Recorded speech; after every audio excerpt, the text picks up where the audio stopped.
ओडिशार महिला मानक पई सरकार बहु प्रतीक्षित योजना सुभद्रा एसओपी जारी होईछि। विधानसभा ए नहीं मुख्यमंत्री मोहन चरण माझी घोषणा करिसेंती। गृह में सुभद्रा योजना एसओपी मुख्यमंत्री द्वारा घोषणा कराई। गतकाली कैबिनेट रे एसओपी पारित होता। ए योजना अधीन 21 ରୁ 60 वर्ष महिला को 50,000 टंका सहायता मिलिबो।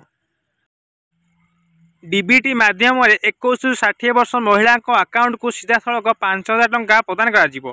प्रति वर्ष राखी पूर्णिमा और महिला दिवस रे यही टंका प्रदान करा। आर्थिक प्रति वर्ष 2 थर 5 वर्ष पर्यंत यही सहायता राशि मिलिबो।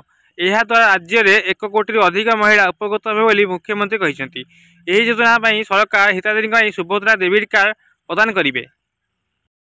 एसहित राज्य में डिजिटल कारबार प्रोत्साहन पई सरकार अतिरिक्त सहायता प्रदान करिवे। सर्वाधिक डिजिटल कारबार करितिबा हिताधिकारी को अतिरिक्त 500 टंका पुरस्कार स्वरूप मिलिबो।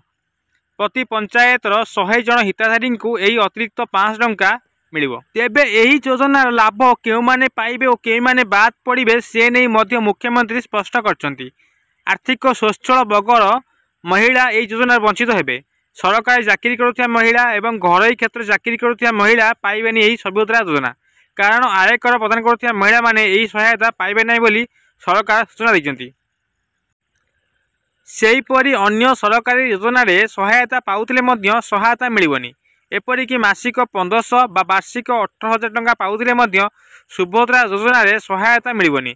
एहार कार्यकारिता तदारख करने को महिला और शिशु विकास विभाग एक सुभद्रा समिति सोसाइटी गठन करा मुख्यमंत्री मोहन चरण माझी कहिसेंती।